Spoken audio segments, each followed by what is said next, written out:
جی ناظرین، انسانی حقوق پر اقوام متحدہ کے ماہرین نے پاکستان میں اقلیتی برادریوں سے تعلق رکھنے والی خواتین اور لڑکیوں کے اغوا اور بذریعہ شادی ان کے مذہب کی جبری تبدیلی کے واقعات پر سخت تشویش کا اظہار کیا۔ ماہرین نے کہا کہ مذہب یا عقیدے کی کوئی بھی تبدیلی جبر سے پاک ہونا ضروری ہے اور شادی کے لیے مکمل اور آزاد رضامندی ہونا چاہیے، جو اس صورت میں قانونی طور پر ممکن نہیں جب متاثرہ لڑکی نوعمر ہو، جبکہ عدم احتساب کے باعث پاکستان میں ایسے افعال کا بے دھڑک ارتکاب جاری ہے۔ گزشتہ سال پاکستان میں جبری تبدیلی مذہب کے متاثرین میں تقریباً 75% ہندو اور 25% مسیحی خواتین اور لڑکیاں تھیں۔ ایسے تقریباً 80% واقعات صوبہ سندھ میں پیش آئے، ان میں خاص طور پر 14 سے 18 سال کی عمر کی لڑکیاں نشانہ بنتی رہی ہیں اور بعض واقعات میں ان کی عمر اس سے بھی کم عمر ہوتی ہے۔ غربت اور سماجی پسماندگی کا شکار خواتین اور لڑکیوں کے لیے خطرہ کہیں زیادہ ہے، جنہیں جسمانی اور جنسی تشدد، استحصال، سماجی بدنامی اور شدید ذہنی صدمے کا سامنا کرنا پڑتا ہے۔ یہ خواتین اور لڑکیاں مسلسل خوف میں زندگی گزارتی ہیں، جبر کا سامنا کرتی ہیں اور پادشاہی اور سیاسی دباؤ کے باعث اپنی مذہبی آزادی اور خود مختاری سے محروم ہو جاتی ہیں۔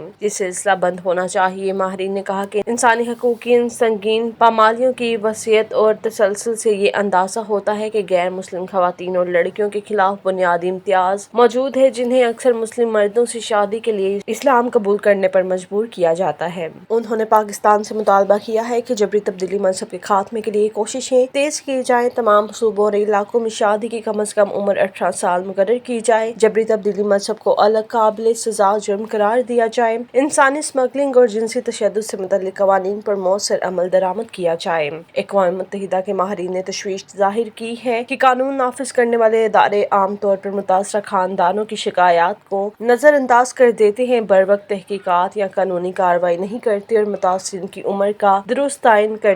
کرنے میں بھی کوتاہی برتتے ہیں۔ انہوں نے حکومت پر زور دیا ہے کہ متاثرین کے لیے جامع، باہم مربوط اور صنفی اعتبار سے حساس مددگار نظام فراہم کیا جائے، جس میں محفوظ پناہ گاہیں، قانونی مدد، نفسیاتی مشاورت اور بحالی کے پروگرام شامل ہوں اور بچوں کے تحفظ پر خاص توجہ دی جائے۔ اقوام متحدہ کے ماہرین نے تشویش ظاہر کی ہے کہ وہ قانون نافذ کرنے والے ادارے عام طور پر متاثرہ خاندانوں کی شکایات کو نظر انداز کر دیتے ہیں، بروقت تحقیقات یا قانونی کارروائی نہیں کرتے اور متاثرین کی عمر کا درست تعین کرنے میں بھی کوتاہی برتتے ہیں۔ انہوں نے حکومت پر زور دیا ہے کہ متاثرین کو مددگار نظام فراہم کیا جائے، جس میں محفوظ پناہ گاہیں، قانونی مدد، نفسیاتی مشاورت اور بحالی کے پروگرام شامل ہوں اور بچوں کے تحفظ پر خاص توجہ دی جائے۔ انہوں نے زور دیا کہ مذہب یا عقیدے کی آزادی اور برابری کو بلا امتیاز سب کے لیے یقینی بنایا جانا چاہیے۔ ماہرین نے یہ خدشات حکومت پاکستان کو بھیجے گئے مراسلے میں ظاہر کیے ہیں۔